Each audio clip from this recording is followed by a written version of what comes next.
ಪಶ್ಚಿಮ ಘಟ್ಟದಲ್ಲಿನ ಮಹಾಮಳೆಯಿಂದ ಉತ್ತರ ಕರ್ನಾಟಕ ಭಾಗದ ನದಿಗಳು ಉಕ್ಕಿ ಹರಿಯುತ್ತಿವೆ. ಇದರಿಂದಾಗಿ ಪ್ರವಾಹದ ಸ್ಥಿತಿ ತಲೆದೋರಿದೆ. ಬೆಳೆಯನ್ನ ಕಳ್ಕೊಂಡು ರೈತರು ಕಣ್ಣೀರು ಹಾಕುವಂತಾಗಿದೆ.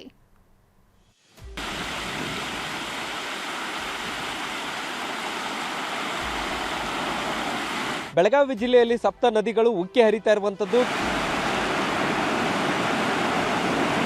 ದಾವಣಗೆರೆ ಜಿಲ್ಲೆಯಲ್ಲಿ ಏನು ನೋಡ್ತಾ ಇರಬಹುದು ನೀವು, ಸಂಪೂರ್ಣವಾಗಿ ಪ್ರವಾಹದ ಭೀತಿ ಶುರುವಾಗಿರ್ತಕ್ಕಂಥ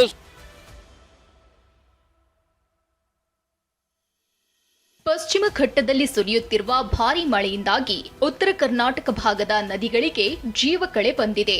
ಬೆಳಗಾವಿಯಲ್ಲಿ ಮಾರ್ಕಂಡೇಯ ನದಿ ಅಪಾಯದ ಮಟ್ಟ ಮೀರಿ ಹರಿಯುತ್ತಿದೆ. ಕಡೋಲಿ, ಅಂಬೇವಾಡಿಯಲ್ಲಿ ಜಮೀನುಗಳೆಲ್ಲ ಜಲಾವೃತಗೊಂಡಿದ್ದು ರೈತರು ಕಂಗಾಲಾಗಿದ್ದಾರೆ.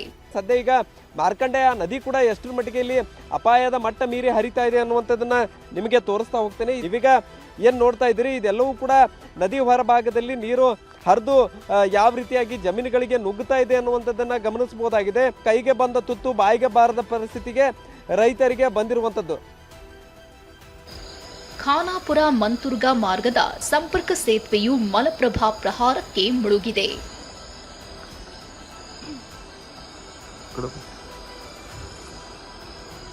ರಾಯಭಾಗ ತಾಲೂಕಿನ ಕುಡುಚಿ ಉಗಾರ್ ಖುರ್ದ್ ನಡುವಿನ ಸಂಪರ್ಕ ಸೇತುವೆ ಕೂಡ ಜಲಾವೃತವಾಗಿದೆ. ಜಮಖಂಡಿ ಮಿರಜ್ ರಾಜ್ಯ ಹೆದ್ದಾರಿ ಮತ್ತೊಮ್ಮೆ ಬಂದ್ ಆಗಿದೆ.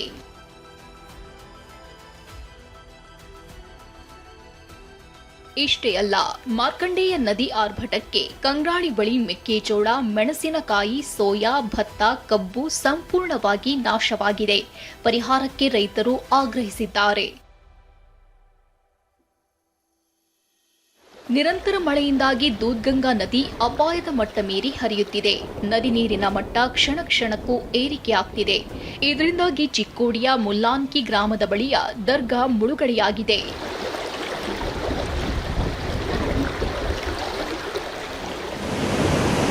ತುಂಗಾ ಡ್ಯಾಂನಿಂದ ತುಂಗಭದ್ರಾ ನದಿಗೆ ಭಾರೀ ನೀರನ್ನ ಬಿಡಲಾಗಿದೆ. ಇದರಿಂದಾಗಿ ದಾವಣಗೆರೆ ಜಿಲ್ಲೆ ಹರಿಹರ ತಾಲೂಕಿನ ಉಕ್ಕಡಗಾತ್ರಿ ಪುಣ್ಯಕ್ಷೇತ್ರದ ಸ್ನಾನಘಟ್ಟ ಮುಳುಗಿದೆ. ಉಕ್ಕಡಗಾತ್ರಿ ಫತ್ತೇಪುರ ರಸ್ತೆ ಮುಳುಗಡೆಯಾಗಿದ್ದು ಸಂಚಾರ ಸ್ಥಗಿತವಾಗಿದೆ.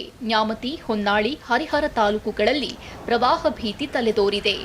ದಾವಣಗೆರೆ ಜಿಲ್ಲೆಯಲ್ಲಿ ಏನು ಜಮೀನಿಗೆ ಕೂಡ ನೀರು ನುಗ್ಗಿರ್ತಕ್ಕಂಥದ್ದು, ಅಂದ್ರೆ ಪ್ರವಾಹದ ಭೀತಿ ಶುರುವಾಗಿರ್ತಕ್ಕಂಥದ್ದು. ಸುಮಾರು 38 ಗ್ರಾಮಗಳು ಬರ್ತವೆ. ದಾವಣಗೆರೆ ಜಿಲ್ಲೆಯ ನ್ಯಾಮತಿ, ಹೊನ್ನಾಳಿ, ಹರಿಹರ ಈ 3 ತಾಲೂಕುಗಳಲ್ಲಿ ಸುಮಾರು 38 ಗ್ರಾಮಗಳ ವ್ಯಾಪ್ತಿಯ ಜಮೀನು ಬರ್ತಕ್ಕಂಥದ್ದು. ಜಮೀನುಗಳಲ್ಲಿ ನೀರು ನುಗ್ತಾ ಇರ್ತಕ್ಕಂಥದ್ದು. ಏನೇ ಹೇಳಿ ಮರೆಯಾಯಿತು ಅನ್ನುವಷ್ಟರಲ್ಲಿ ಮುಂಗಾರು ಮತ್ತೊಮ್ಮೆ ಅಬ್ಬರಿಸ್ತಿದೆ. ನದಿಯೊಡಲು ಉಕ್ಕಿ ಹರಿಯುತ್ತಿದ್ದು ರೈತರಲ್ಲಿ ಸಂತಸ ತಂದಿದೆ. Bureau report, TV9.